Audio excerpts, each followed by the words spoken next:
So the speculation is rife as to when or if the outstanding Bouwahjgie Nkrumie will go professional. But question though, why would a 19-year-old who just ran 9.99 think about doing anything else right now but become a professional athlete?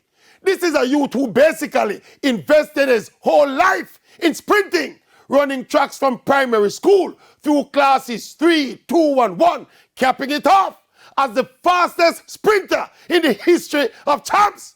Only the third junior in the entire world to have gone below 10 seconds. What else could Bouwahjgie want to do right now except run and getting paid?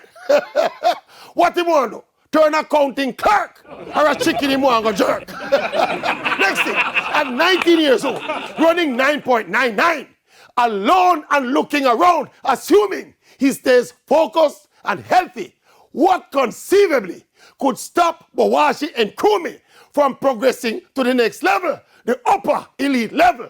We know there are no guarantees in sport, but this one, it should happen. It just should happen. But how many young champs stars have we said these same things about? Year after year after year. How many? 10, 20, 30. How many? 40, 50.